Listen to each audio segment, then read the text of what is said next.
At the start of every year, hopes are high, and each team's ultimate goal is to be on the peak of the NFL mountain, winning the Super Bowl. But what it takes to be the best is a lot. I have done the research and spent countless hours examining every championship team. I gathered all of the information I collected and created the championship team equation. A great head coach plus a great quarterback minus a great wide receiver equals a championship team. Which, in fact, leads us to find that great wide receivers do not win Super Bowls.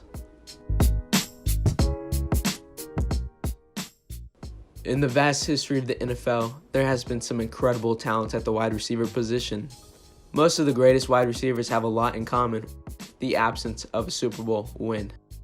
If we take a look at the top 20 players in receiving yards, 13 of those players are without a Super Bowl win. Players such as Larry Fitzgerald, Terrell Owens, Randy Moss, and Julio Jones highlights that pack. Then we move on to a smaller group of players who have one Super Bowl win under their belt. After that, we go all the way over to the mystery of Art Monk.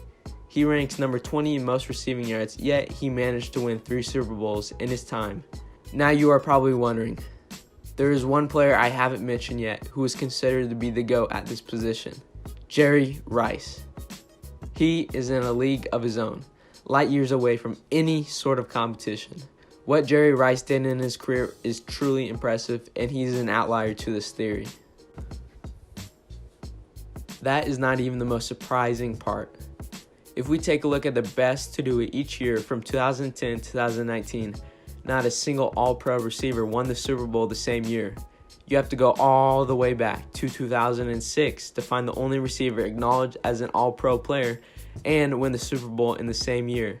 That means in the past 20 years, only one time an All-Pro receiver won the Super Bowl. Marvin Harris was that player to do so, with Peyton Manning in 2006 beating the Bears 29-17, which also leads us to the top 10 leaders in receiving yards during the 2010s.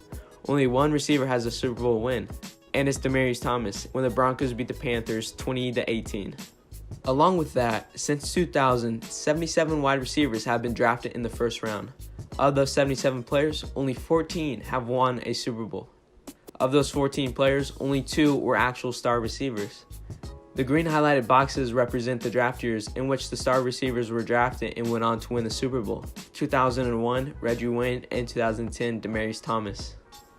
It is actually shown that sometimes the greater they are, the harder they fall, meaning their failures to win a Super Bowl is even more tragic. Kicking off with Randy Moss with the infamous David vs. Goliath Super Bowl loss, where the 18-0 Patriots faced off against Eli Manning and the Giants. We all know how that one ended. Thomas off the edge, Eli Manning stays on his feet, airs it out down the field. It is caught by Tyree. Then Larry Fitzgerald losing it by inches, literally inches. Of course, we can't forget about the Patriots vs. Falcons Super Bowl.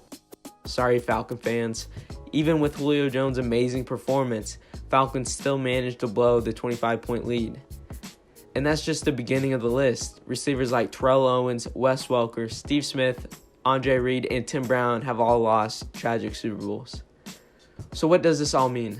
It all boils down to this statement: great wide receivers do not win Super Bowls. So on behalf of all the teams without great wide receivers, we want to say sorry to Falcons, Saints, and Cardinal fans. Unfortunately, it'll be a while until you guys win a Super Bowl. Thank you for watching, and make sure you subscribe for the best NFL content on YouTube.